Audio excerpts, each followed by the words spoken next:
Shift to. Like, if we're trying to be Atlanta, if we're trying to be New York, we're trying to be LA, we got the spotlight on us. Why can't we? We're all in the same industry. There's enough money for us all to eat. Why can't, like, I don't get it. I never did.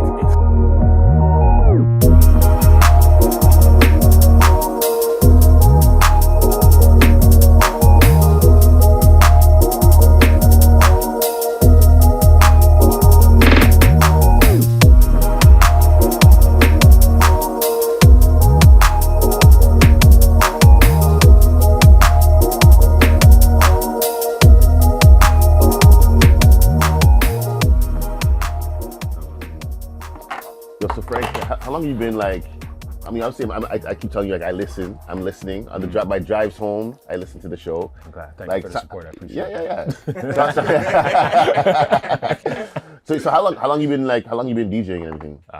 Shoot, this year will probably be 9 years. 9 years. Yeah, nine years. Right? I'm a sober life, so I got the water. It's a water thing. We have to celebrate longevity though. Yeah, you know what I'm saying? Some people don't make it to that 5 years. It's almost a decade. Yo, it's the ups and downs and everything, just the journey and being to say that you're still doing this at like a somewhat a high level for 9 years, man. Like, bro, and I keep getting opportunities. There's still growth. There's still forward progression. So, you know, I still got more to go. So we ain't done yet. Were there moments where you like felt like you wanted to quit? Oh hell yeah. Oh yeah. All the time. All the time. What was one of those moments? Man, you get to. I went through a name change. Like, I don't talk about it a lot, but when I first started, my name was DJ Victorious, and then. Victorious. That's actually how it came about. Though, for real. That's actually how it came about. I remember I used to play football, and a guy that I used to work with at the time, like, I started out, I think I called myself like Be Nice or some kind, I don't know, some type of thing. And he used to always walk around work and was like, yo, Victorious. And he's like, yo, you DJ, right? I was like, yeah. He's like, so why not call yourself Victorious? So I was like, oh shit, for real. So then I did that. But at the time, Chief Keef's DJ, his name is Victorious. And yo, like my Facebook page, yo, people would be like, yo, I saw you in Chicago last night. And I was like,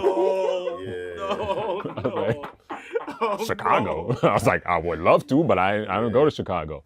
So I actually went through legal issues where, because there were so many comparisons and stuff, like his management actually reached out and was like, yo, like, he's blowing up right now. Rick Ross just signed him. Like, oh shit, you got to do something. So I went through like a whole year, took down my DJ and everything, and I was trying to like, yo, I need to rebrand myself.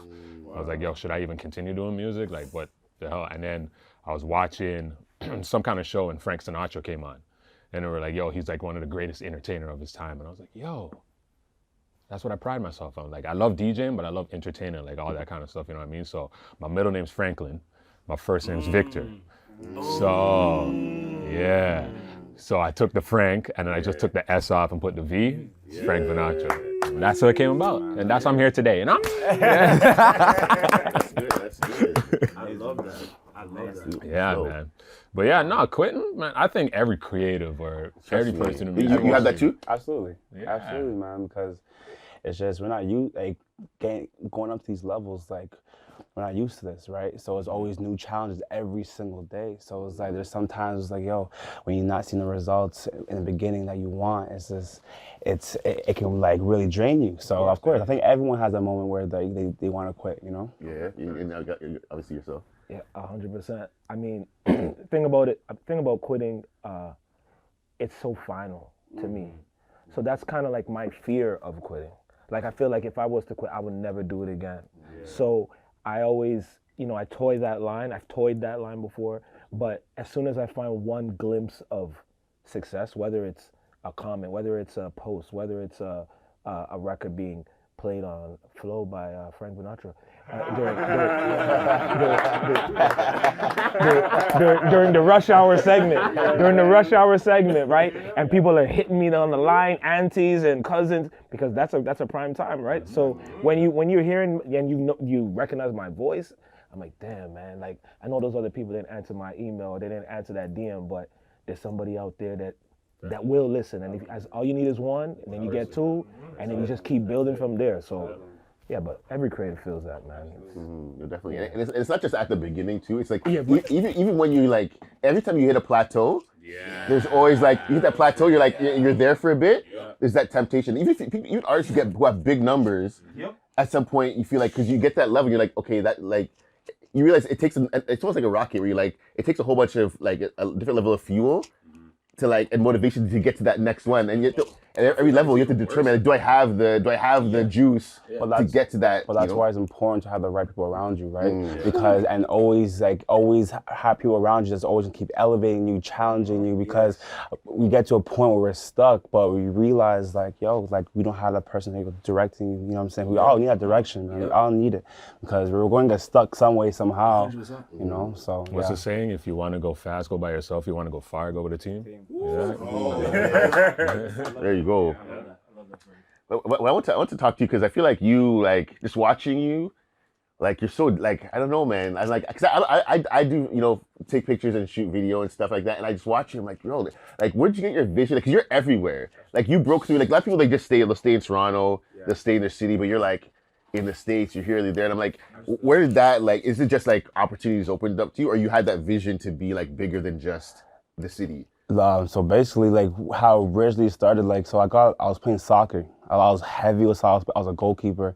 I got a scholarship to go play in Chicago, right? While I'm in Chicago, I'm like doing YouTube, right? I'm trying to do in the mix.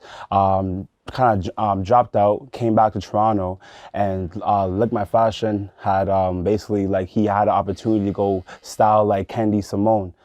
Simply Candy, she's a huge YouTuber, you know, back in LA in 2019. She was like, yo, Saint, come through. All right, bet. When I went to LA, right, it was just that whole experience of like, yo, there's much more than the fast pace of the industry, right? And I wanted more. So like that summer, I'm like going to VidCon and connecting major people. And I'm like, yo, how can I bring value to try to collab with these influencers? So I'm like, hey, I have a camera. Everyone needs pictures. Boom. I'm like, hey, let me just reach out to DM a lot of influencers and try to collab with them. And then it got to a point where, like, hey, I love doing this. So I stopped doing YouTube and started really focusing on my production company back in 2019 in September. And then I was fortunate enough to just connect to the right dots, met this manager, Ken, who basically introduced me to Carl Lamore, who is the deputy director of the R&B and hip hop side of Billboards back in 2020. And that was just off, yo, because he was managing Stally at the time, the manager, right? And I'm like, yo, I love to fly into Atlanta to do some content with Stally. They're both down, but the manager lived in New York. So I'm all about creating opportunities for myself, right? So I was working a warehouse job. I just got my first music video gig. It was like $350. I'm like, bet. I'm using I'm taking that like money. I'm traveling to New York, Atlanta, and coming back. And while I landed in New York, that's when Ken's like, yo, this is Carl Lamore. He's gonna get us into Russ's album release party. A year and a half later, I was like, it was COVID times, and I'm like, hey, like, I was doing these gigs, you know what I'm saying? I just got my own place. I'm doing these gigs, but it's not what I want to do. Cause my original plan is I've always wanted to work with celebrities because I love watching the Real Goats, the Baby's old production team. Like I love how they're doing these music videos, vlogs, documentaries, all of it, bro. I said I want to be that. So in COVID time, back in the summer, I was like back in 2021. I'm like, yo, what's next? And I'm like, hey, I need to go in the States. And then reaching out to Carl, like, yo, I have this opportunity for you, you know, and I'm interviewing Nas and Hit Boy. Fly out to LA. And then that's where it all started in Rick Ross. We're going VIP and Jake and Kanye. Next day I'm doing my first Rolling Loud. That's where I met Hip Hop DX and they signed me.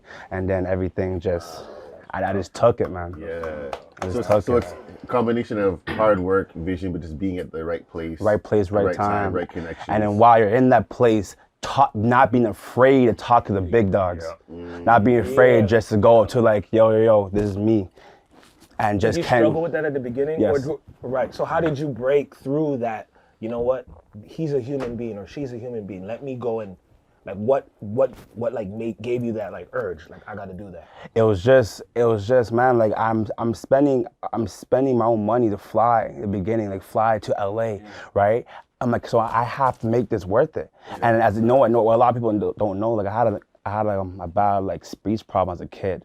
So I'm nervous. I used to be nervous to talk to people. But I just told myself, hey, if you want to get to where you need to get to, you gotta make sure you talk to Rick Ross or his manager and his PR at the same time. Make sure you get their information and send their pictures to them. And by doing that, now you locked in the relationship, and then you build from there, right? Yep. That's it, man. Wow. That's it. That's important. That's It's important. 'Cause a lot of man. people don't know how to approach. Absolutely. Like, you know what I mean? Yeah, That's I'm not like gonna lie. To this day, I still can't do it as much as well as I used to. Like, Yo. I'm an introvert, man. Here's the best thing to do. You go up to someone, you look at their outfit. Yo, I like your jacket, bro.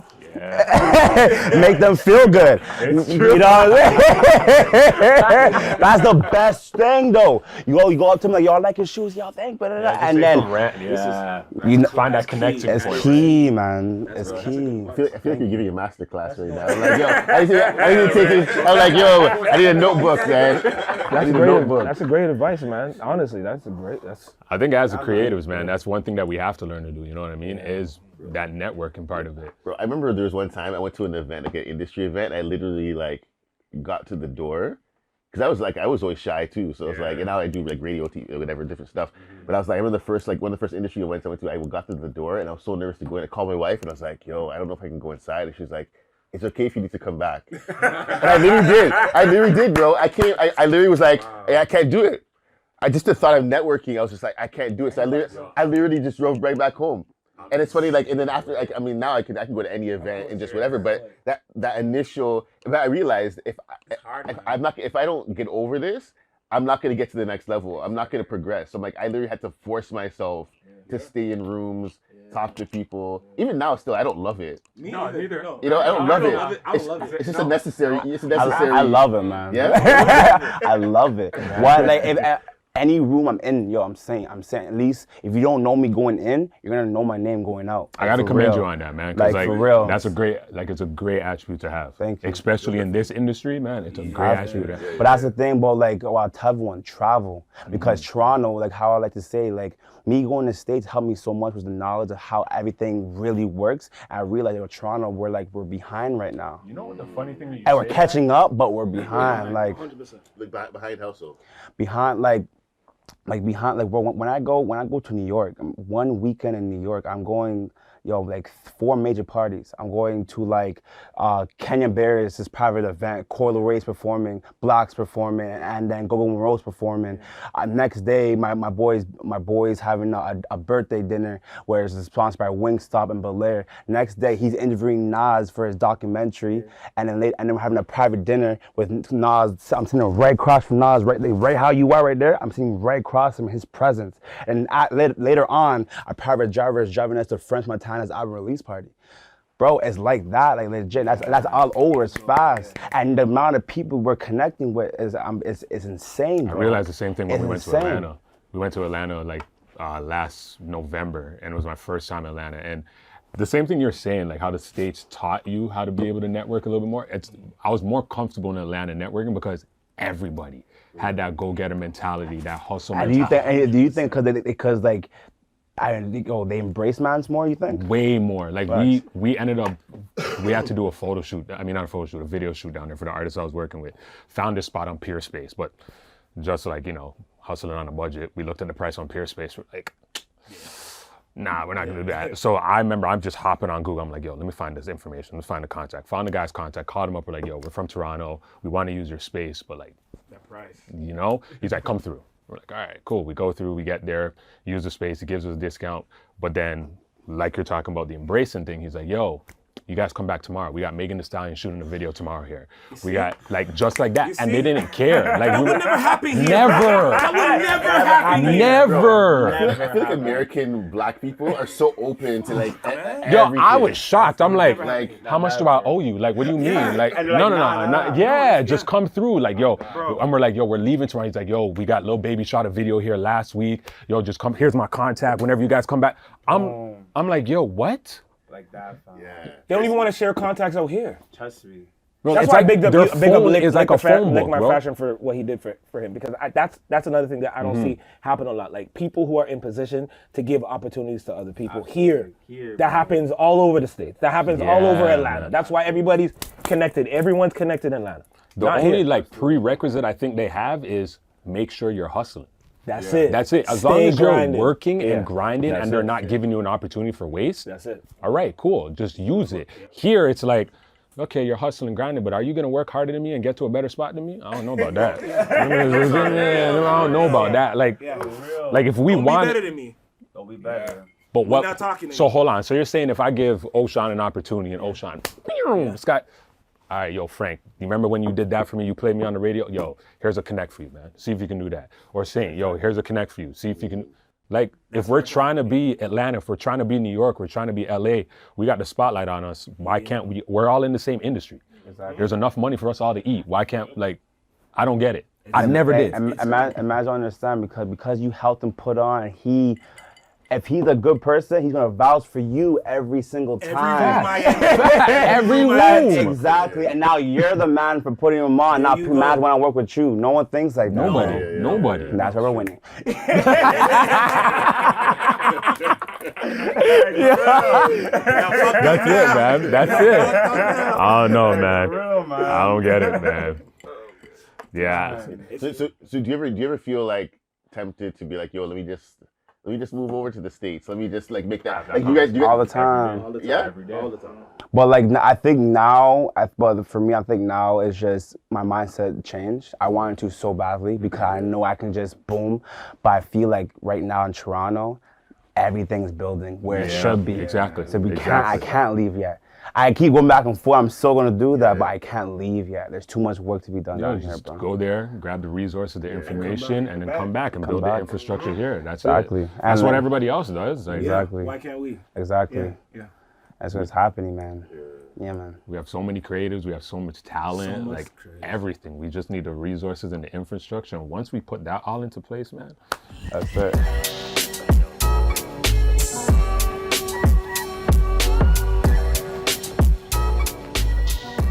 Also, a question like, yo, how did you start like the process of doing music and shit? That's my fault. How did I start my process? Yeah.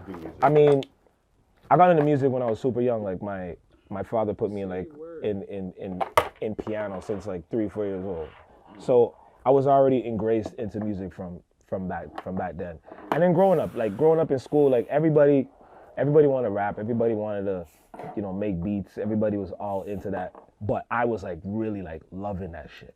Like loving that. Like I couldn't do anything else but music. Like even in high school, like I'm supposed to be on the ball team. I got kicked off the ball team because I was spending a lot of time in the studio that they had in my school, which was probably like one of the only schools in Brampton that had like a studio.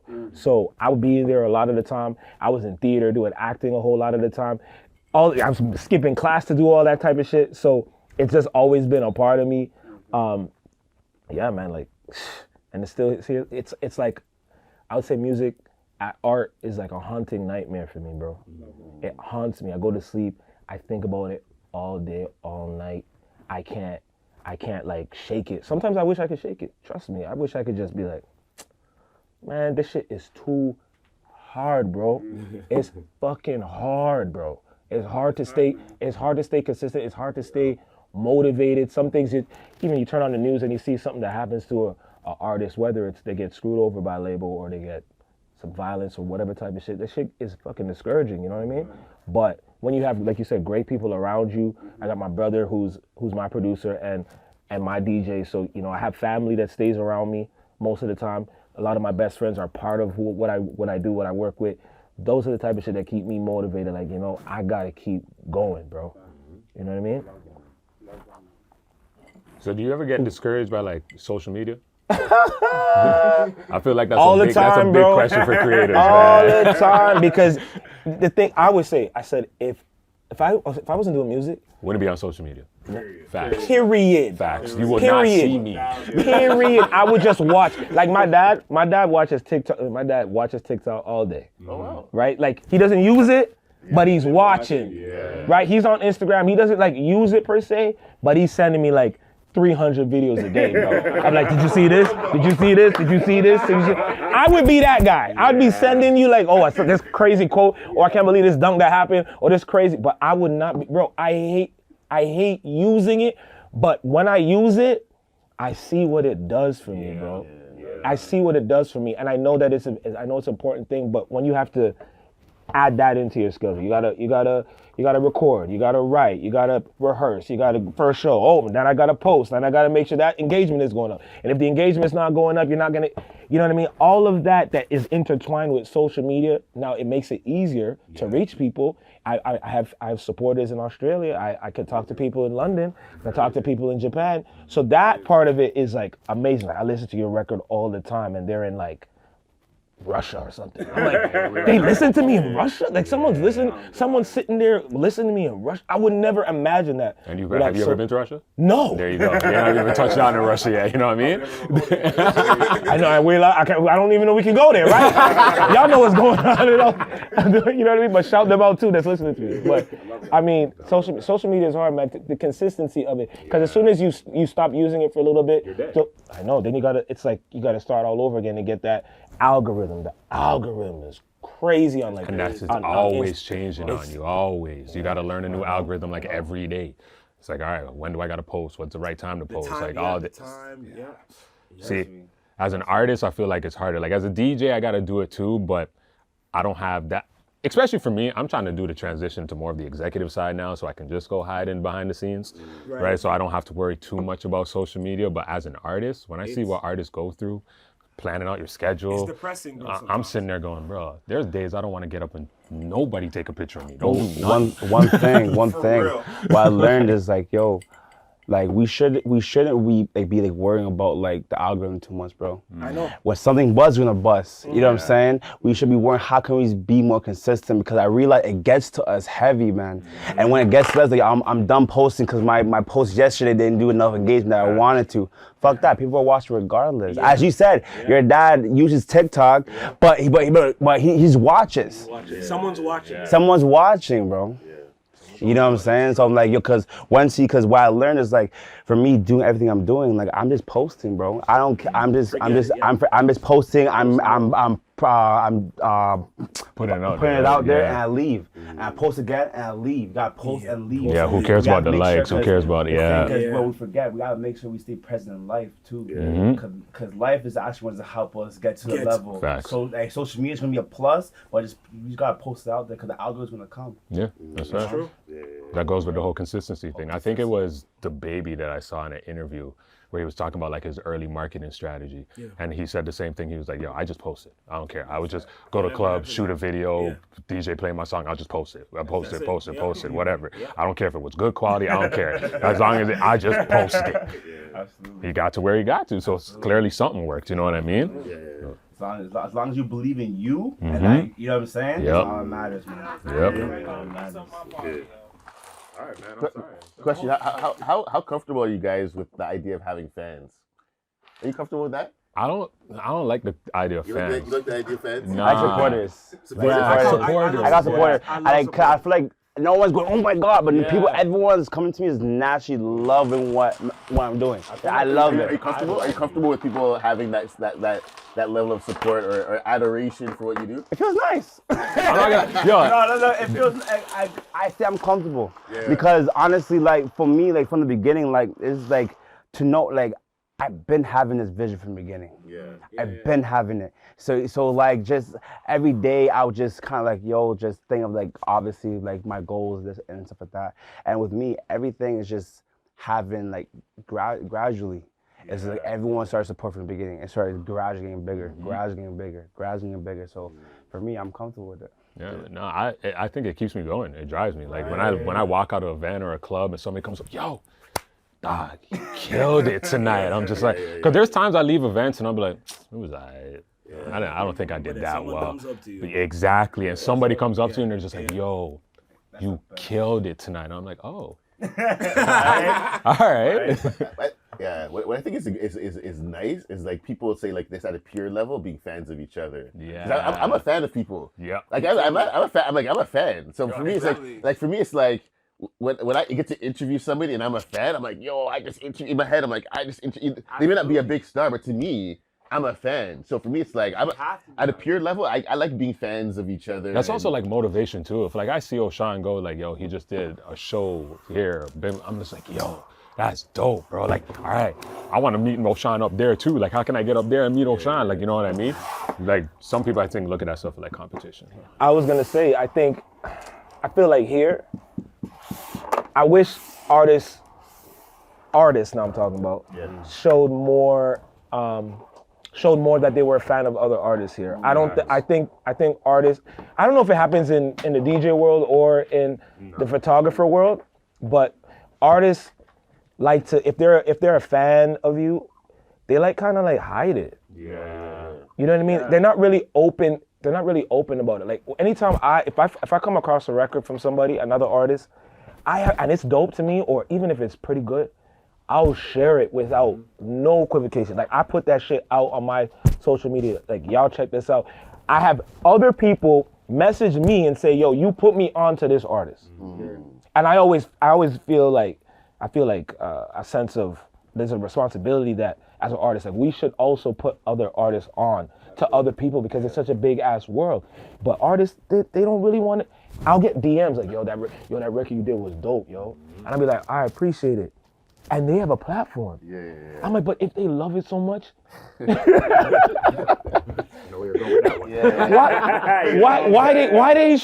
they share it? And I try not to take offense to it. Trust me, right? Because at the beginning I did. I'm not gonna lie. I'm a human being. So I took it. I'm like, yo, what the fuck is going on? But why don't they do that? Like artists in the States, artists in Nigeria, fam, they post everybody that's dope. If they come, they don't have to. I don't have to be your best friend. I don't have to go to your birthday dinner to show love. Why don't people do that more here? Yo, majority of my relationship with artists has been like that.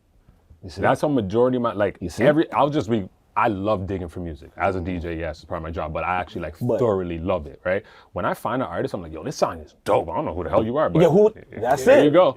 There you go. I'm pretty sure that's how I met you. Like a lot of artists 100%. In the city, when I just hear a song and I'm like, yo, people need to hear this. That's the point of music, isn't it? Like for people to hear it. So I don't care, share it, whatever. Somebody messages me and then majority artists will hit me up, yo, thank you, I appreciate that. No problem, bro. It's all about the music. Like the music was great. Like I like listening to it. I think other people should listen to it. I don't understand why. Is it an age thing? Is it like maybe the older people get it? Because isn't it the older people, the older artists get it, and maybe the younger ones have this little thing, or is it just people? No, it's all of them. Like even if you look at the States, like you were saying, bro, when I don't know, Lil Baby drops an album, everybody. Yep. I'm not even on it. I don't even have a feature on the album, but I'm still putting it out there. They even post it on their page, bro. Like as if they're part of the same label. They post it on their page. I'm like, what? Like This Lil is Baby crazy. just dropped an album today. Like O'Shaun dropped a single today. Yeah. Yeah. White. Like the No, but like to add on to what you said, I think the older guys transferred to the younger guys. I think the old guys transferred to the younger guys, but I think with the whole just Toronto, we're one of the only cities that like, cause we're all so based on a Toronto sound, right? Yeah. Well, the thing is, I think Toronto's the only city where it's like, yo, we have every country in one city, and now that whoever, let's say for you probably you're inspired with like the app like yo, like people from outside of Toronto, you know what I'm saying? And so you're putting that to your music. You have a Latin artist that's inspired by a Latin artist, whatever, in their country. Now they're bringing it here. So I think now it's just everyone's just realizing, oh shoot, there's more. You know what I'm saying? So I think this like after COVID, I think COVID made everyone realize it, and now after COVID, everyone wants to like try different like what they want to do, and not bring that Toronto sound in. So I think now. So going off of that, do you think we actually have like a legitimate Toronto sound? Yeah. Oh, like we have like. No. I want to hear your perspective, because as someone who's not like, how do you like? Because you're consuming more of the music, right? Compared to creating. How do you feel? Do you feel Toronto has a sound? I think not anymore. Not anymore. And we did. Everyone like the you know what I'm talking about. I'm not trying. I'm kind of dark. Exactly. Yeah. But I feel like now we're the only city out there where we have everything. You come and get Lance out, Afro, hip hop, R&B, freaking. Like, you can get any sound from here now. So I don't think we have that no more. I think back in the 90s, like I mean, that was my generation. Like I grew up on like Shot Claire and all those guys. So like I think back then. We did have. I think we did.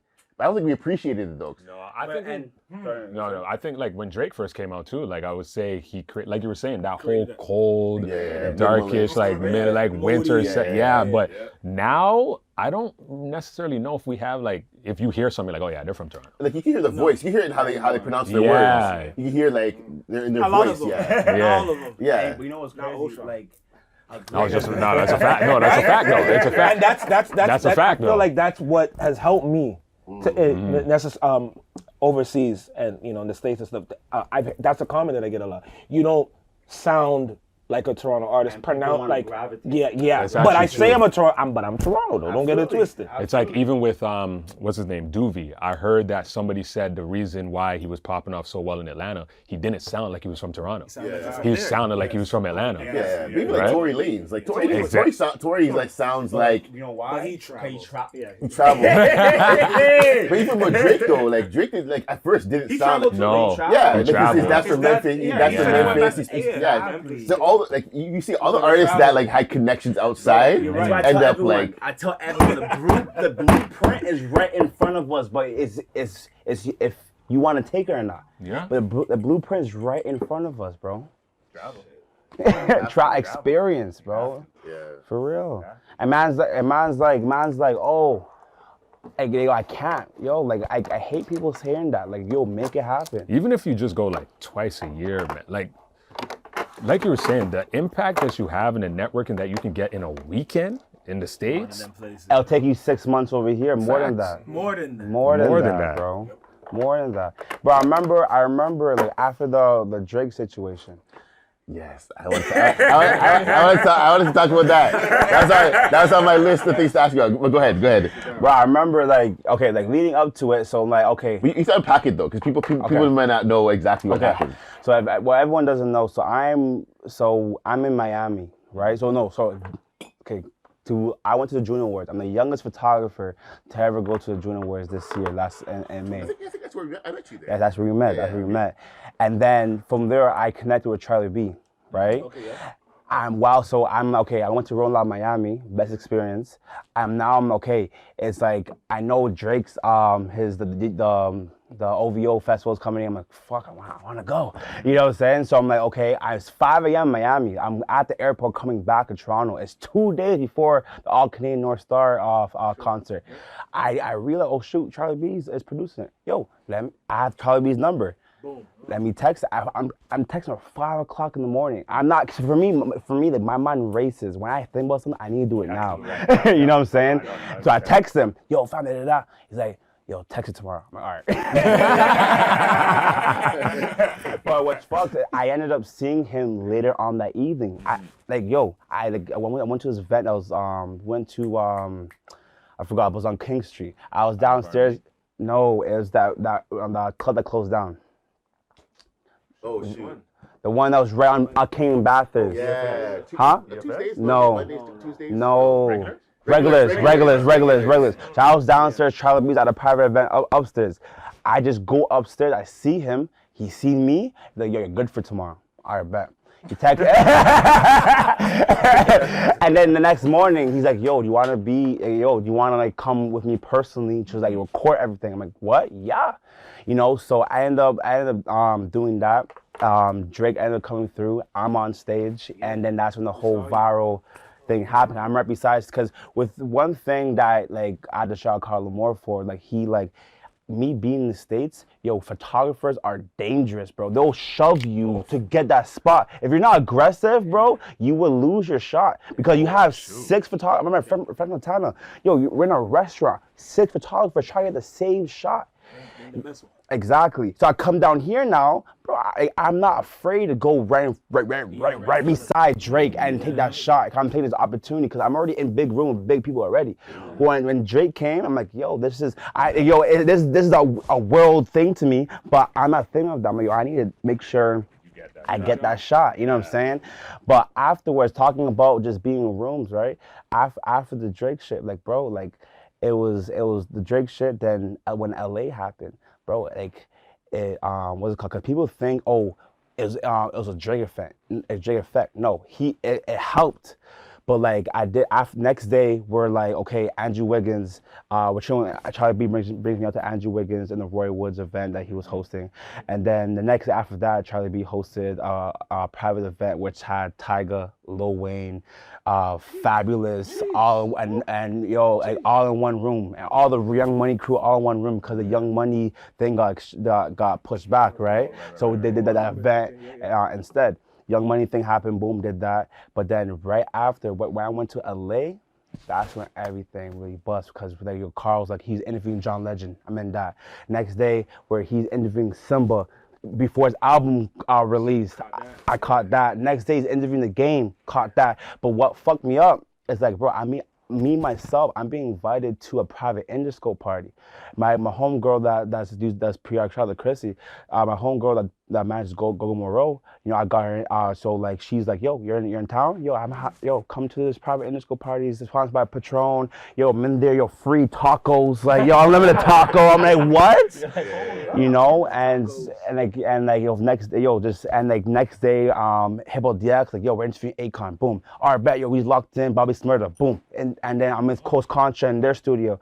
So it's like, bro, like, when I tell you, like, yo, like, shit happens, fam. Shit happens, fam. And then from being in this room, like, more shit happens because of the Drake thing. That's where the Jesse Reyes pulled up. Because I shot Mauricio. I shot. I'm gonna show you guys. I have to show. But like with this picture, I shot her manager by mistake, by accident, like legit, like. Watch life. Watch life, man. I shot her manager by accident. Yeah. Fito Blanco, we posted it, and then tagged him in it, and then that's where he got he got like, he followed me after that. Exactly. I come back from LA. I'm walking. He's like, yo. I'm like, wait, who's this guy? Like, and I keep walking. I'm like, oh, what's good? Later on evening, he's like, yo, like, what's your number? I'm gonna contact you tomorrow morning. All right, bet. It's like 12 o'clock at night. And then he contacts me at 9 a.m. He's like, yo, I'm Jesse Reyes' manager. I'd love to, Jesse Reyes open up for Kalani tonight. I want you to come cover that. And that's where me and Jesse's relationship, you know what I'm saying? And what's crazy about that is because at Dreamville Festival, I saw her. And was because Dreamville Festival was the first festival where I'm like, yo, I need to open up more. And that's where I got the five. I'm in because I'm doing the Rick Ross. I'm doing Corday. I'm doing like, yo, Dreamville. Everyone's here. I'm in the artist compound. I need to. I force myself. That's where I got the 5-year foreign. Shout out Moray, D Wayne, B Love, and you know what I'm saying. But like, I met Jesse that night.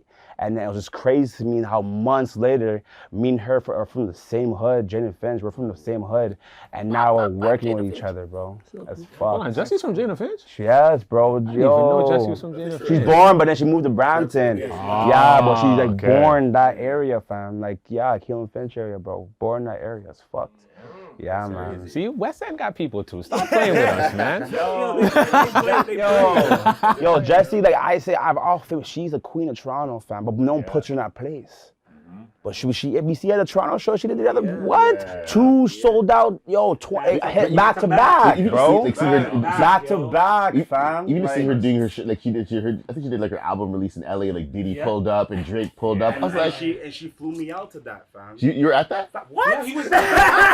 You gotta follow this guy. I follow him. Yeah, he was there. Fam, she flew me out. She flew me out to a 2.5-week trip. We went to LA, went to Colombia, went to New York, fam. Like, bro, like when freaking, and that's why I appreciate her so much because she didn't have to, but she Fam, like, That's what we need more of. That right Fam. there, right there. Also Look gotta at that. remember she travels. hold on. That's crazy. I'm the one that captures for her. Diddy was like, yo, come to my studio next day. Wow. Drake, and I made this whole recap. I know. So you and Drake are cool. Like, has he recognized you're the guy that took that picture? So he like we posted it. So he made the connection. We saw you with Jesse Reyes. He made the connection that you're the one who took that. And that's what's fucked because it was just because I saw him 2 times in 1 week, right? And so it was one of those things now because so now it's like, yo, Drake's flying into like just our release party. So it's one of those ones. Okay, he saw me twice in Toronto. Oh shoot. I'm seeing you in LA. Yeah. So okay, and this time, cause before the first I saw, I props him, right? But this time was all hell of, yo, you're good. Yeah. And then yo, I say what's good at Chubbs, and him, I'm talking to Chubbs, and it's like, yo, you're good, and it was a smile. Yeah, I'm good, fine, you're good. And I was like more like, cause I didn't get that the first time I saw him. Yeah. But it's like, seeing a young nigga photographer in Toronto, now you see me in another big event in LA. So now it's like, then the OVO crew starting to follow me. Now it's like, and that's the thing too. When you get into those rooms and they start seeing your face and they don't know who you are yet, but they're in these rooms, they're like, all right. But that's why it's important. Like where's the connection? But that's why I tell right? people it's important to read the room and read how like you're like talking to the person first, because some people ruin their only chance the first time. I could have went to Drake like, oh my god, yo, fam. Just leave it as it is. But it's like, nah, like I held them, cool. At least he knows my face. You saw me in Young Money, cool. Now I see me in LA, yo. Now I was like, okay, now he knows my face. You know what I'm saying? And we just keep it going though, like and that's how it be. Yeah, you just got to keep working, keep on the path, man. You'll keep bumping into them, whatever the case. Don't do the whole fan. Nah, like you can't. Yeah. You can't, bro. Not You gotta, at all. like, they're regular niggas, bro, with higher status. So, but like everyone goes to them and they hear hundreds of business or whatever opportunities every single day. You know, what makes you apart? But the thing is, people don't think that they're gonna be in their same rooms again. Yo, there's a small industry. If you believe in yourself and you keep hustling, you're gonna be in the same room. You're gonna be, because they're gonna come get invited to a same event that you're getting invited. Then boom, like you never know. For real. Come on. Bro, gems, gems for real. Like, yo, we got cheers on that. Man.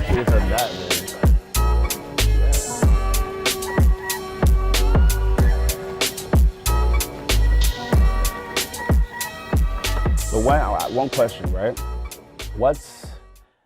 If y'all ever had a moment where, what's one moment y'all had that you realize, oh shoot, this because we all had that vision for us to be where we're at right now, right? But what was that moment that really made y'all realize, like, yo, I'm here? Oh, for me, it was like when I got on my first media scrum. Like I got invited to media scrum for Kevin Hart's book. So I was like in the media scrum with like Entertainment Tonight Canada, E-Talk, and I was the only black guy in there, only like independent media, and it was like I got to interview Kevin Hart in this thing, and I was like, everyone was like, yo, who's this guy? Because like, you know what I'm saying? Like, I was the only black face. Yeah, you better know. They're like, yo, who's this guy? And then, so for me, just like being in there, seeing, oh, there's ET Canada, there's whatever, and us. And I'm like, I own my platform too, right? So I'm like, I'm not just a journalist. You know what I'm saying? Yeah, so it's like, I'm not just a journalist, but I own the platform. Like I started it from my kitchen table. So to be like, yo, I started at my kitchen table. Now I'm in the scrum with like E-Talk. And I got to ask Kevin Hart some questions and stuff. That for me was one of those moments. Like, yo, like I'm here. I'm in the room. I'm in the room. So that for me, that was my moment, definitely. I love that. And I had many moments, to be honest, bro. I even like till recently, I've had moments. Like my first moment was probably when I did French Montana's first concert in Toronto. I was at the Powerade Center in Brampton. I remember just being on that stage and looking on and be like, wow. Yo, I was in my basement, like now, okay, cool. And then, the Skilly Bang show, like you were talking about earlier. Just the other day, I did that recently, and I was like, yo. The other day, I did a private event for OVO, and it was like Drake and everybody came through, and I literally was just sitting there, and I was like, wow. Is that Frank Vinatra?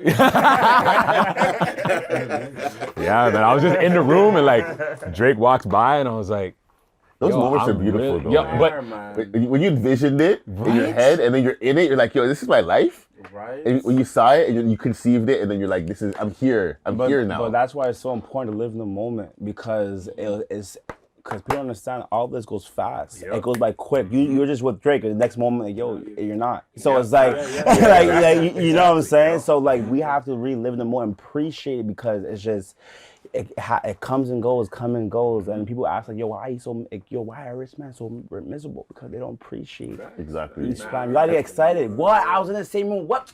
And just you gotta not embrace for me. it, I yo. didn't. For me, I just saw him. I was like, yo, I'm here. Exactly. All right, back to exactly. DJ. Back to work. Let's go. You know what I mean? I heard one celebrity talk about like when you're in those moments, you gotta press the record button because like sometimes it's Honestly? like it was like Kevin Hart and Miley Cyrus were talking. They're talking about how like there's whole parts of their career they don't even remember because it just went so by so fast. And saying like when you're in those moments, you gotta press the record button and just take in everything. That's like So you can go back and like you know. And one thing that Four Corners told me, he's like, yo, like it's one gem. He's like, yo, make sure you write everything down. Every moment, make sure you write everything down because there's gonna be one day where like, yo, you're gonna want to write a book by yourself and you need this information, how you feel. For real. Yo, and your notes on your phone, I know I advise like writing it down for real, but it's like, yeah, write everything down. Yo, you went with Drake. Yo, I just went with Drake. Write a couple sentences. I remember the drive home from that. I remember I was just quiet for a bit. I'm just sitting here and I'm like, yo, I just did a private OVO party. But you also have to allow yourself to feel yourself. I love when people feel themselves. Like I'm not the kind of person. If someone's around me and they're like feeling themselves, I love it. Like I'm not the kind of person that gets upset with somebody like celebrating themselves or feeling. I love it, man. I'm like, yo, celebrate yourself, man. Like take those moments in and be like, yo, like. Yo, you worked hard for it. You worked hard to get to that moment. like that car ride home, I was just sitting there. I was like, yo, you know how long I've been doing this to get to these spots? Like, yo. And that's the thing, though. People don't realize the process. Like for our platform, it's like next year's 10 years. Wow. Next year's 10 years, man. Like we've been going, man. Next year's 10 years for us, and it's like we were just like behind the scenes grinding, figuring things out. People see the end result, but they don't see like the 5 years, the whatever years it took. To get there, You know, all the mistakes you made, all the trials and tribulations, all the team members that left you. You know what I'm saying? How many people have you had a team that's like your original team isn't with you anymore, and it was like you by yourself had to decide whether you want to keep going. It's like the funny thing is like when I got on Flow, man, I remember, and it's crazy, I won't say no names, but somebody hit up my boy and was like, nah, let's loud. Yeah, but somebody hit up my boy and was like, yo, where Frank Vinatra come from? I swear he's been new on the scene. Like, what? Yeah.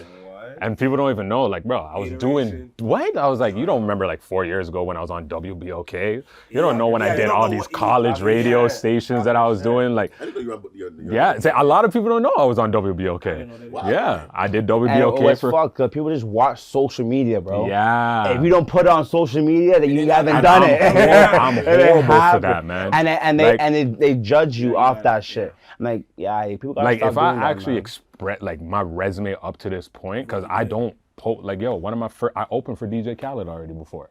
Like I've done Meek Mill at Luxie's when he was here. Like, I'll post that, man. like yo, it's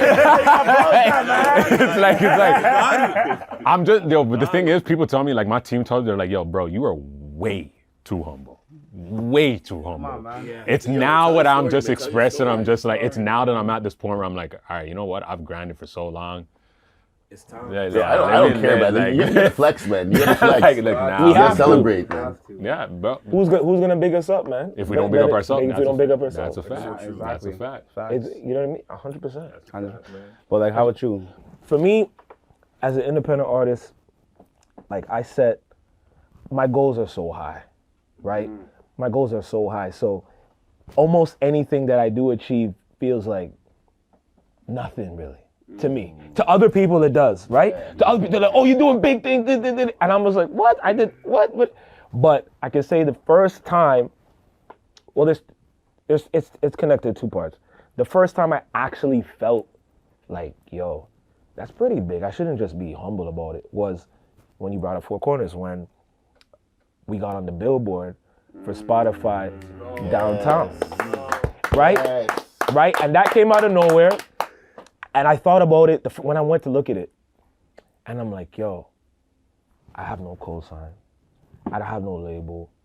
A lot of, like you were saying, people, the team that I was with, most of those guys are not with me anymore. We just been doing this by myself, me and my brother, KP, just grinding with the pennies that we have to get to a position where that place where I used to go when I was a kid, to go to the mall and hang out in Dundas Square and hang out in this, that, blah, blah, blah. My big ass face is up there with my guy, Four Corners, where that story even started, where I reached out to that guy cold, a cold DM on Twitter. I got that idea, that inspiration, was when I performed at A3C a few years back, and there was a session where Future's mom was talking. Future? Yeah, Future's one. Like ATL Future? Or Yeah, Future? Future. Yeah, Future. No, not Drake's Future. Future. Future's mom was talking. Yeah. She was talking. She was talking to most of the managers that were in the room, but I was in that room just to get peep game. And she was talking about how, listen, as artists, you have to go and talk to these people no matter what status you're at. Yeah. You have to reach out, whether it's in person, being approachable, being open to, talk about the outfit or whatever, or cold DMs, cold emails, cold whatever. If you come correctly, now the thing about, for me is, I used to say this, I used to DM artists, DJs all the time, from the States, Toronto, etc. And most of the people from Toronto were the ones that didn't respond to me. Even in my own city, but all these other guys would respond. So I didn't have that much hope that Four Corners was gonna respond to me, because he's another Toronto guy, DJ, doing big at the Raptors game. I love the Raptors. Yeah, big. So I said, you know what? Fuck it. I'll email him. Whatever. I mean, DM him on Twitter. See what happens. Maybe a day or two later, he responded. I'm like, yo, bro. Four Corners, he actually responded to me. What the hell? It was a beautiful message he wrote back. He said, yo, yeah, send me something, blah, blah, blah. Let me, whatever. I sent him a record called Lowry. I said, because I asked him, if you like this, if you fuck with this record played at the Raptors games, Lowry. Lowry's out. He's like the biggest in the city. Well, DeMar and him, but DeMar left. And he said, yo, the record is it's vibe, but it's too slow for what I do. Do you have anything else? Send me. A lot of artists would have been discouraged from our city. He's judging my side. Yo, the man don't even. He don't even. Yo, he's a hater, yo. Still, what do you mean, yo, fam? You don't know nothing about where we, So, but I said, you know what? Fuck it. The conversation is open. That's what my win was. The conversation is open. So I sent him a whole project. Whatever you want, check it all out. I think I'm dope enough, my nigga. So I gave it to him. And then maybe a day or two later, my homie Miguel was at the Raptors game, and he said, yo, they're playing you in the arena. I said, what? You sure? Yeah, that's me. And he played me in the arena. And after that, me and Four Corners, we built a rapport. Every time I got a new record, if he was fucking with it, he's playing it left, right. I had a record called Low Management during the Raptors championship run, and he rinsed that record. And just being in the arena, watching people, I have no face, right? I'm still up and coming, I'm still growing, and seeing people in the arena dance to the record, 18,000 people dancing and vibing to the record, drinking whatever, and I'm just sitting there like, yo, that's me, yo. These niggas don't even know it's me. That's me. So those two feelings. Oh shit! Add another stream. Give me that. Shazam started going up. You're like, people Shazamming. I'm like, yeah, that's what I'm talking about right there, yo. Amazing, yo. Yeah, man. I love that because even compared to Four Corners, the way even I bet it's kind of on the same tip. I remember I was starting into this March. I was on the same vibe. It was like, yo, fuck it, I'm gonna make sure I go up to Four Corners. I was at a Raptors game. for me, he's working. So, but I'm like, I don't give a fuck. Excuse me, sir. So I was with youth basketball academy called BOA. You know what I'm saying? They had like a booth. They had like a booth there. So I'm like, yo, Four Corners right there. But I'm gonna go talk to him. Went out to him. Yo, brother. He's like, nah. He's working. You know, he's focused. I'm like, okay, whatever. Cool. I went back. That was in March. May. See him at the Juno Awards now. Different vibes. He's not working. So with me, I'm like, okay, I was with like 2 other people. I went up to him, we had a little conversation. And for me, I know my biggest strength is my camera. You know what I'm saying? So I'm like, yo, took a picture with him. And then he's like, yo, come on the red carpet. I'm on the red carpet now. Taking pictures of everybody, him, And not a lot of people know this. Like, Four Corners is the first celebrity that ever actually afterwards, like, yo, I have an event. What's your cost? I'm gonna pay you for it. Wow. He's the first, like, if he went back to his old high school and he like basically like all that covered, you know what I'm saying, at JCM. He's the first celebrity that actually paid me, fam, and that's what. And he was the first actually like push, like, yo. But after that, it was everything started to come in, bro. You know what I'm saying? That's why I always have to give respects to him, because it's just like, like he really pushed me towards that direction of just, you know? Yeah. That's amazing. I like what you said, that your biggest strength is your camera. I think we have to all like realize what our strength is when you come into like that network situation. For me, like, I know my biggest strength is my turntables, and I know what I can do with somebody's music, you know what I mean? Like I always say, as a DJ, you can play somebody's music, but you can play somebody's music, you know what I mean? Like, the other day he texted me and he was like, nah, the way you just buck up my tune right now. I was getting my hair braided. I was at the hair salon, right? I was getting my hair washed, braided, all that shit clean. Girls is in there doing what they doing. Flow is going off. I mean, it's Flow. It's Flow. Yeah, Flow is going crazy. The mix Frank is on. I'm like, yo, this guy's going crazy right now. But then record after record, it was hitting. I'm there vibing. Everyone's there vibing. But the genre he was playing, kept going back to back on some of that drill shit. And I'm like, yo, Frank, this nigga better drop that. Because everyone's having a party in his hair salon. He better drop that Olave while I'm sitting here. I swear to God. And when that came on right there, and everyone was going crazy in the hair salon, I'm like, oh my God, this guy knows how to play a record, bro. He knows how to, bro. You know how to play a record. He know how to break a record. I wish more DJs were like that in the city. But that's he plays the thing, like man. that. Yeah. I studied like Funk Flex, Kid Capri, like all those American. Pull back. When they break a record, Funk Flex is gonna drop a bomb like 18 times. Bomb. People listening to that gonna be like, yo, play the damn song. But at the end of the day, you're gonna remember like, yo, what was that song I heard like 30 damn times? Hey, yo, Funk Flex, he puts man's on. Exactly, you know what I mean? That's what he does, man. But I feel like so many DJs have lost that though. Like, for sure. Like the whole idea of breaking a record, man. Like it's over, man. You know what it is? Sorry. No, I'm sorry, but like a lot of DJs, not like DJs have become celebrities in this day. Like, no offense, like DJs, we don't even need an artist to so and so. We can be our own artist, be our own brand, blah blah blah. You know what I mean? DJs have become celebrities, so people take that like, all right, man, I'm a celebrity. So you know what's crazy? Like, yo, for any DJ out there, one like documentary you have to watch is that it's Spin the Needle. Yes. With Mastermind's in it. You know what I'm saying? I watched that. Drop the Needle. My apologies. Drop the Needle. Thank you. But it's like for real, cause I watched that. Charlotte Keegan, he invited me out. But like I watched that in theaters when it premiered and shit.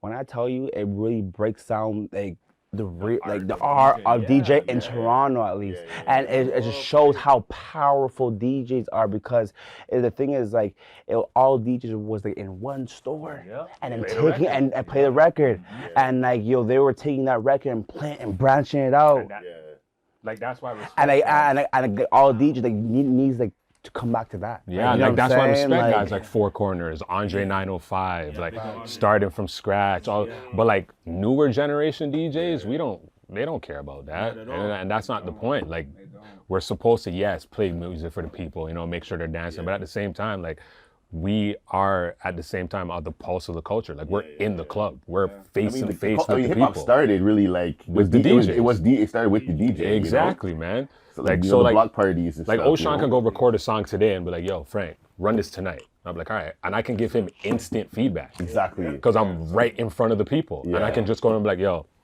I don't know, man. I don't think the people were really feeling it. I love watching like a hip hop evolution. They show you like your Puff talking about when Biggie dropped. Was it Who Shot You or one of those records? They took it to the tunnel in New York just to see like because that was the place where you saw okay, is this a hit? Yeah. Is this a hit? And I think now in Atlanta, it's like Holiday. I think it was DJ Holiday. I heard him say, I think they recorded a song with Gucci.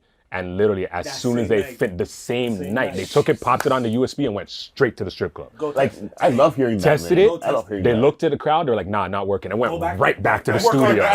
like we don't do that here. That's crazy. And there's also a disconnect between DJs and artists too. I feel like they don't develop that relation thinking, but at the same time, I gotta blame DJs for that because why would an artist approach me if you know I'm not gonna play your song? The internet's ruined that a little bit. That's what I'm trying to say. Like, there's the streams. Oh, my streams aren't doing good. They're not. Like, I'm like. Nah, because people don't feel like because look at right here you have a DJ, a journalist, and you have a content creator, like and it's like this right here. People need like artists and art like and you have an artist too. Yeah. It's like yo, you need this. Like if someone were to even just come into like this right here, it's like. Yo, we have the potential to like really promote. Like you have, you could spit on the radio. I could write an article. You could take pictures and shoot everything video. that a label would do. You literally just have it right here at the table. You know Most artists wouldn't think, let me come into the presence of this. Exactly. It's just like, yo, I got the internet, I got SoundCloud, I got Spotify, playlist, boom, that's it. That's how I've survived.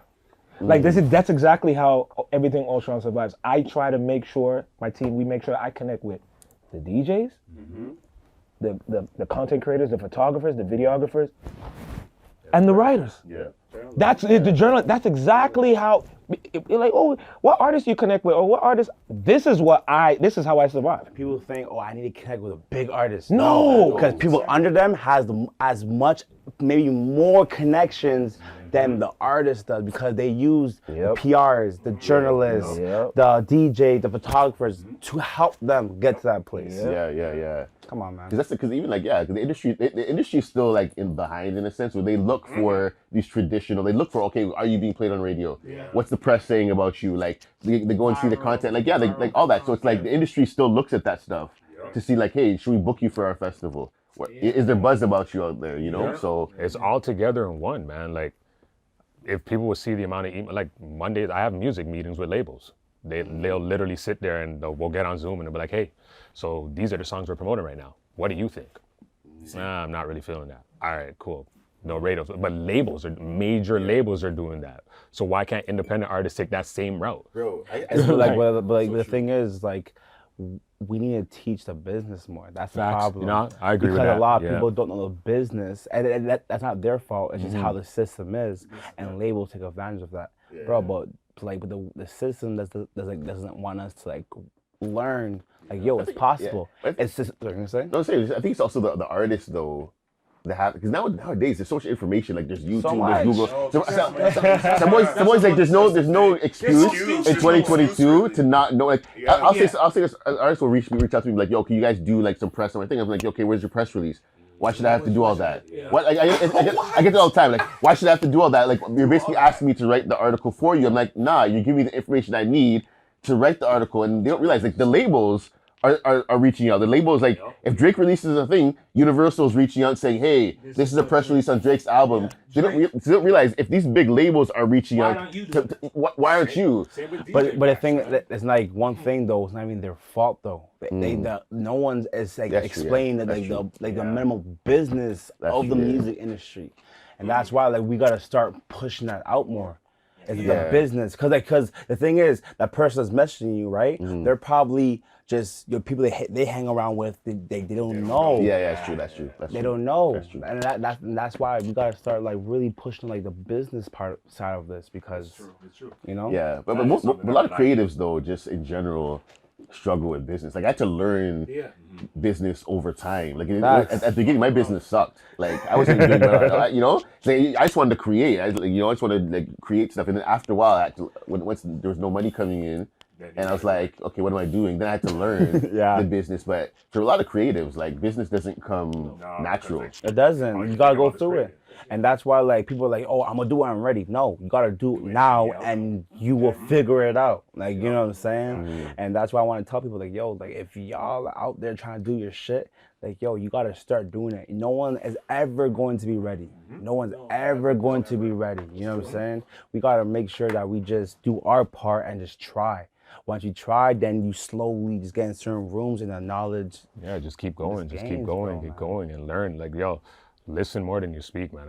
That's a big thing for me. That part. Listen more. Listen, people talk about too much. Too much. Yo, start with that butts, but no, shut up. Facts. Shut up and listen. He did, but she did. Nah, No, just like for me, like Sean can tell me something. I may know it, but I'm gonna shut up and listen because I may know everything he's saying, but there's one part.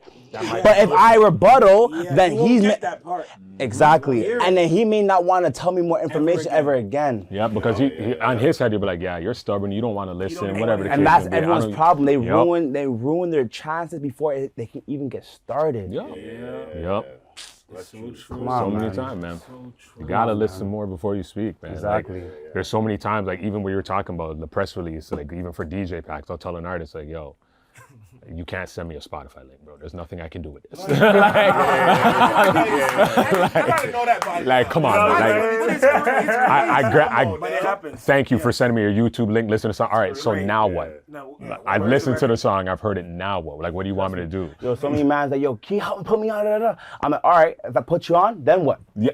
What are you gonna do with it? Exactly. Exactly, like, yo, like for real, like, yo, can you please? Okay, what are you gonna do next? And I don't know. No. like, for real, like, it's no, because for me, people ask, yo, how did you get to where you are right now? I shut up and listen. Yep. It doesn't matter. I get frustrated bare times, but I ignore the message for a second. I take a breather. I go back to it, and business-wise, I reply. You know what I'm saying? Because how mans have to think, yo, what would Walmart do in this situation? What would how would big corporate companies? Bro, doesn't matter how rude you get, they respond in the most respectful, business-oriented way. You know what I'm saying? And that's how we all have to move. Because it doesn't matter because you never know the person that's coming at you. You never know how their morning was.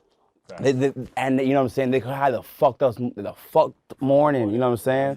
But then afterward, because you responded so respectfully, later, like a week later, like, yo, my fault, fam, for coming out of that. You know what I'm saying? Because I was having a bad morning, but I respected the fact how you dealt with it. Yeah. That's what creators need to look at themselves as businesses, man. We're business. I was about to say, we're all business. Businesses right here at this table. Four businesses right here. But people also don't realize how much people talk. Like even industry-wise, because sometimes I have a bad interaction with the artist, and I'll hit someone else who's maybe an event promoter, like, yo, what's your experience with this person? Like, nah, Toronto. yeah, man. And people realize, like, I'll pick up the phone and ask somebody else about, what's been your experience with this person, and they're like, nah, da. Yo, it literally happened to me 2 days ago. I reached out to a manager for an artist because I wanted his music to put on the radio. She read it. Didn't reply. And I was like, okay, whatever, cool. I got a text message from another guy in the city. Was like, hey, this girl just hit me up. They wanted to know if you are. I told them you were good people. No worries. Yeah. After that text message, she replied back to me on the DMs. I was like, You see? Yeah. like it's And just like that. as a manager, like, are you dumb? Like, you should not be doing that. Like, you're like, yo, like, as an artist, you need as much exposure as you can. And the fact that you even reached out and I know, that's even crazy. like, you have a DJ on flow trying to have your artist music on there. This guy is real. This needs to.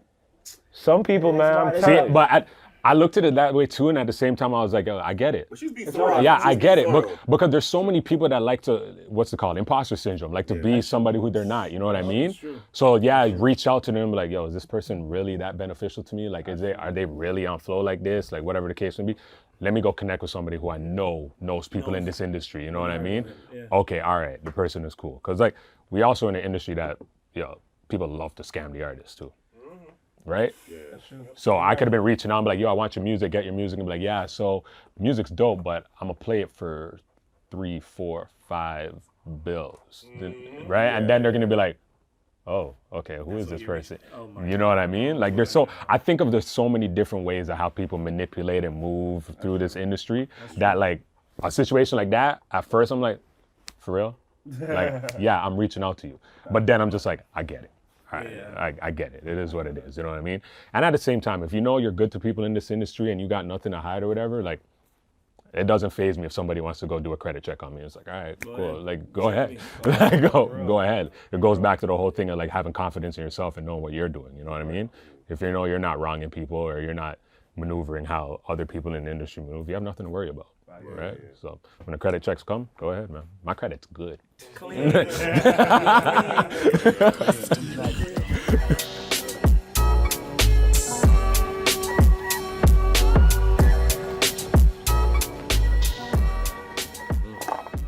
Frank, I was gonna ask Frank, what do you think about those DJs that are not really DJs that DJ all the time?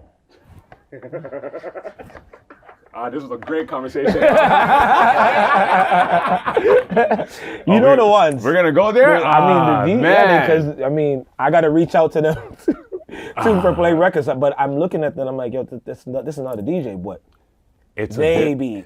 It's a different time, man. Like, there's DJs who are not DJs, but Because there's like ghost DJs now, right? Like I heard some You DJ can the other day mix it from up. Toronto saying that some big DJ asked for some like basically a whole set. Bruh, I of remember- kind of a ghost mix type thing. That's crazy. I went to an event once because I actually, another thing too, I like to study my industry, man. I like to get motivated. So I'll go check out other DJs and just see how they're doing, whatever. So a big DJ in our city, I went to go check them out. And I'm listening to the mix. And I'm like, yo, this mix is clean. I was like, okay, transitions are smooth, everything's nice. I'm like, all right. But the mix must have came to an end and the set was longer than what the mix needed to be. So the person had to go to a different genre. Lord have mercy. Everything went haywire. Yeah. I was like, hold on, wait a second. How did you go from seamless, smooth, no mistakes to like, you don't even know how to beat match anymore? What? Something's not right. And it clicked in my head. I was like, all right, they got the premix. And I was like, cool. It happens a lot, man. But like I said, going back to the whole thing of DJs are celebrities now, you got DJs who can't DJ, but they got a brand. You know what I mean? So like, it still helps you.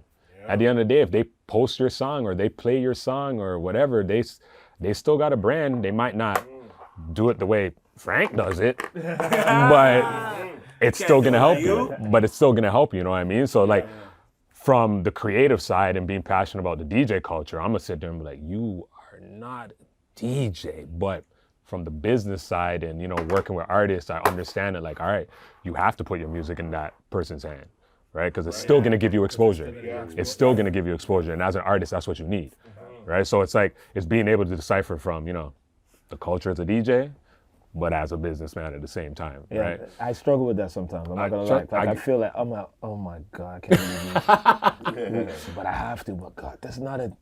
Nah, I get it. Trust me, I get it, man. Can't hate it. It's Like, you gotta look at, I just look at it like, as an artist, look at it as, that's an influencer. yeah. And that's a Influence for DJ. playing records. Yeah, that's an influencer playing records, and then that's the DJ. And that's so, why it's important just to focus on your own shit. like for real, like you don't, because at the end of the day, like there's room for everyone to grow. You know what I'm saying? But once you start focusing on other people's shit, then it starts focus and it ruins your creativity. Yeah.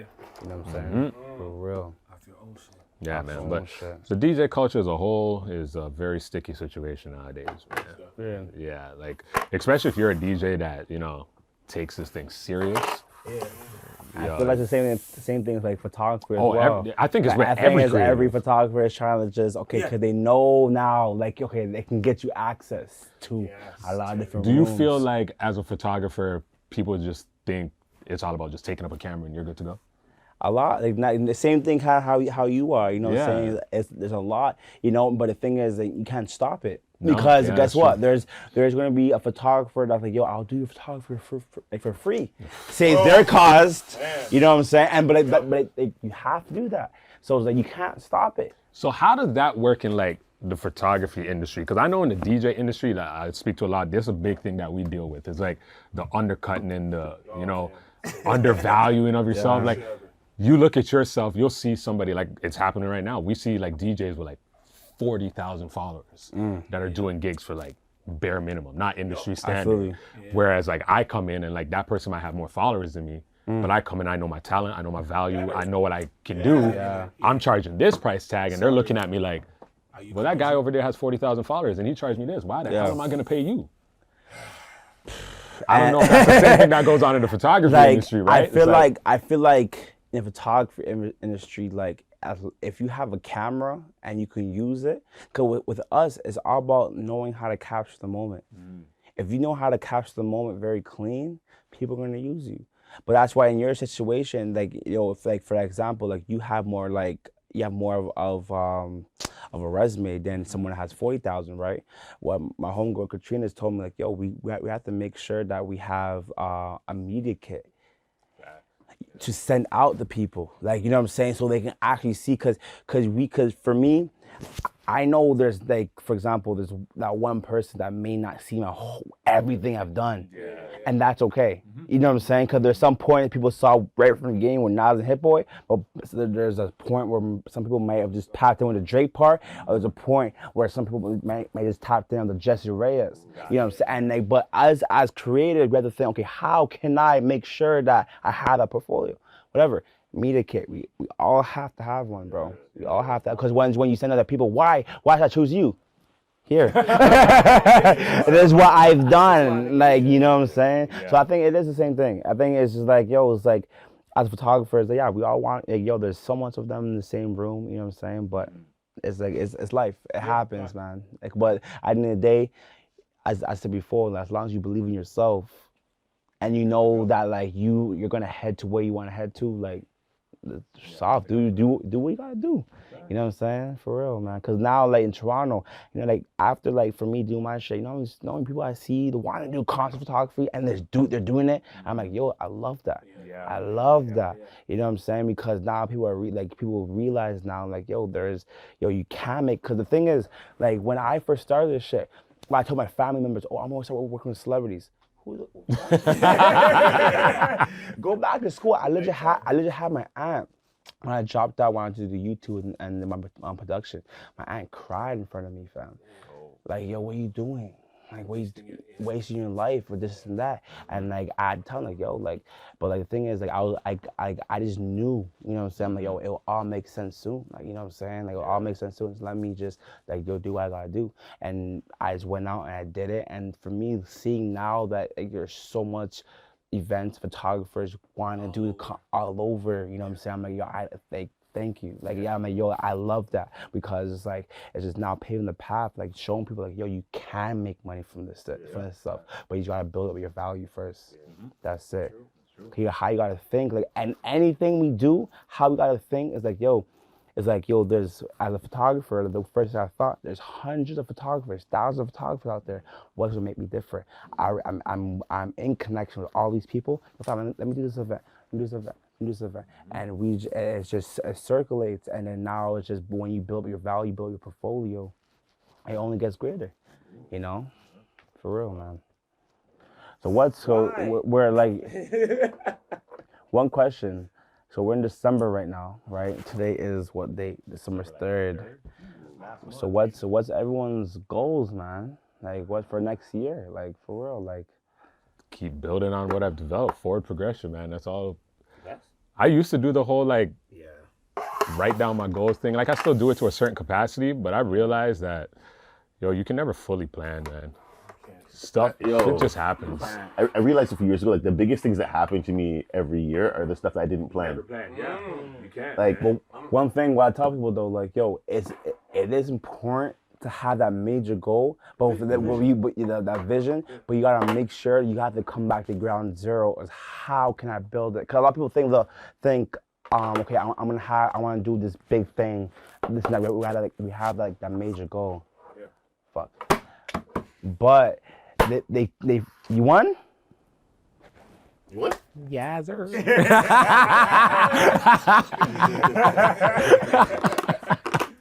My bad, because But too many people focus on that big goal too much. If it doesn't happen next year, then it's like, oh my God, I failed. I failed. You know what I'm saying? But a lot of people, like, what they don't do is, okay, how can I build towards that? Because people are like, oh, I'm not trying to focus on it. No, it's important. It's important to have that major goal, but like, we can't get too excited about it. It's like what you said, we have to come back to ground zero and just like, how can I build towards that? But not put a timeline, I'm like, okay, 5 years, cool. But like, we can't have a timeline towards it because we never know. We never know, but we never know where, like, okay, we head towards that big major goal, but shit shifts along the way to maybe like get you to a better place. You know what I'm saying? But I think it's really important to have a major goal, but like really just, okay, ground zero, how can I build toward what's realistic? You know what I'm saying? I think that a lot of people we miss that. Yeah. I think if you just focus, if you keep the vision, so have the vision, and always focus on growth. That's it. Growth is key. You're only facing yourself. It's you versus you. Don't worry about what anybody else is doing or how they ended their year. And if my year doesn't look like how their year looks next year, it's a failure. No, you got to look at growth. Am I better this year than you were last year? Yep. If I am, keep going. But that's why it's important, kind of what you said. Like you just said, like, yo, I don't write stuff as much anymore. But it's important to write it down though, because you want to look back of last year of what you wrote down and what did I achieve, and you keep evaluating that point, and you okay, I did this didn't work. Okay, how can I? Because the thing is, as I said before, like shit happens so fast, so we're gonna forget about it. That's why it's important to have that big mood board and just see what we accomplish. You know what I'm saying? I was gonna piggyback off that. I think it's more because a lot of people do, when they write things down, they say when it's supposed to happen at, and then they get discouraged when it doesn't happen at that time. So if you just write, I want to write everything I want to happen next year, I'm writing it down. And I don't know when it's gonna happen. I don't know what month. I don't know. Yeah, write all of. I want this. I want this. I need this. I need this. I need this. And however, whatever order it comes in, it comes in. And like you said, I might write this, but something 10 times better in that same category happened. It's like, well, see, it's in line with my vision because that's what it's already in line with. Exactly, man. It's good. So what's next for everybody? Like, if you can kind of go through, like, you know, like for you, like you talk about the big goal of 2023. Like, what's the next? What's next for you? Yo, photo exhibit next month, January. Ooh, okay. It definitely ain't that. Oh wow, you're gonna leave the man. Wow. No, like, you know, next year that's my main. Thank you, man. Like that's my main focus because, like, I'm like sitting here, like I remember it was like September time. I just came back from New York with Jesse, you know, and it was like, yo, I'm like, what's next? Because I went to All Rolling Loud. I went to Dreamville, went to Juno's. I'm shooting Drake. I'm like, but I don't want to, like, I love this, but like, I want more. Yeah.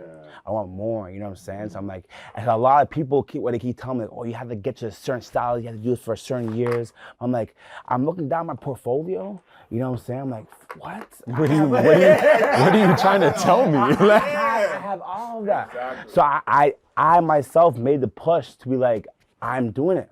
Yeah. When is this coming out? January, February. All right. So, so like, yo, we just locked in the rec room downtown. We're doing the rec room downtown. Drake did his son's private party. The Rock did his album release. And Of the Same's gonna have his photo exhibit and that shit. So we in conversation, you know what I'm saying? So, yeah, man. So that's me. Oh shoot, this is in January, February? Yeah. Oh shoot. I don't even want to fully announce that yet. I don't know if it's people are gonna tell me it's for sure, blah blah blah. But now manifest that. Hopefully in January, February, when this comes out, I'll be the new music programmer at SiriusXM. Let's go. Yo, that's huge. Yeah, man. And you know what's crazy? Like, yo, a lot of people down here don't know how serious XM is, eh? Because when Jesse flew me out to New York, I did Rolling Loud first, but her manager was like, yo, stay in town for a couple of days just to do her radio run. All right, but in New York, when I tell you SiriusXM has their own full-on corporate, where like, yo, Sway, Billboard, Pandora,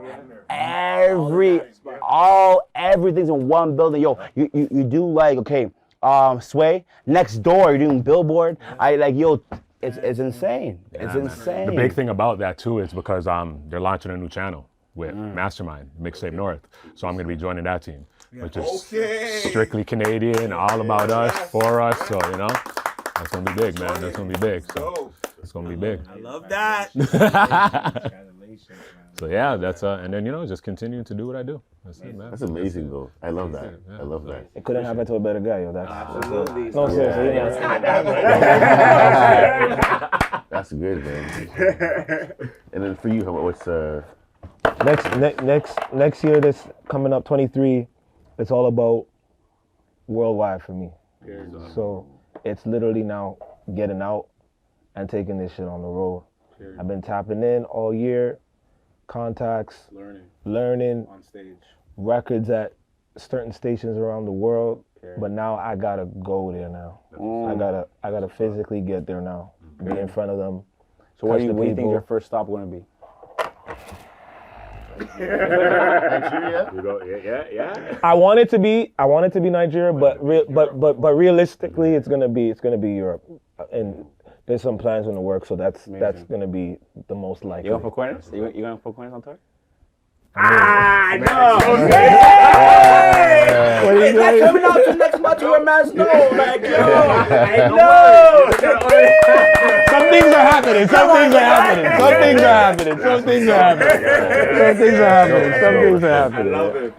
I love that.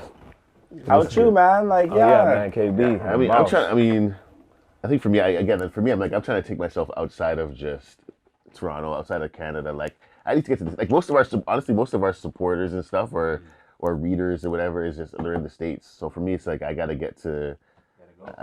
I gotta travel, man. I gotta get out there. It's like you never know how much love is out there for you until you get out of your media. You would do so well, bro. Like my wife and I are trying to we're trying to get to LA in March. Just to kind of sow the seeds. in LA in March. Is it? Yeah, Rolling Loud's in LA in March. Okay. Because I'm thinking of LA in that time too. Yeah. February, We all have to be out there. March.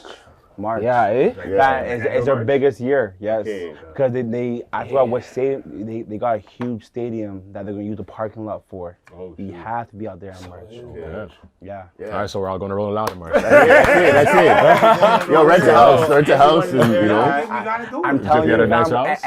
when everyone's out and rolling loud, they're so happy and they're down to just connect. I'm telling you, like, yo, every rolling loud I've been to is nothing but a good experience. And when you talk to people and you have a vision and you come correctly, it's always nice. Nice. It's always nice. Yeah.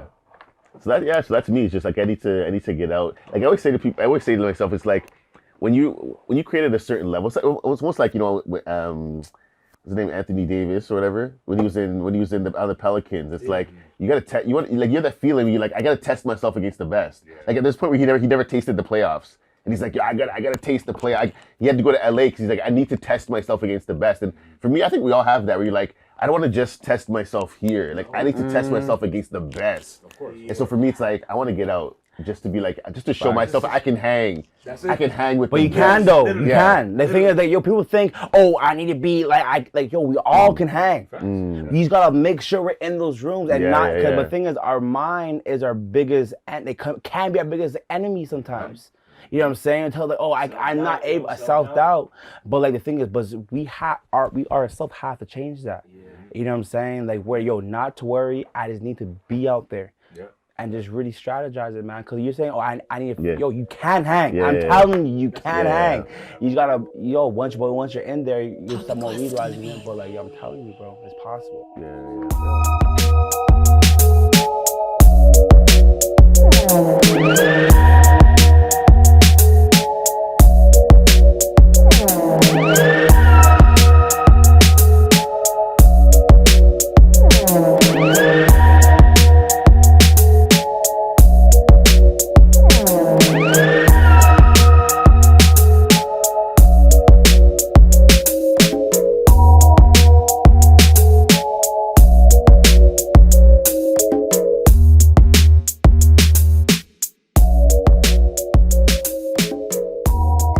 Shift to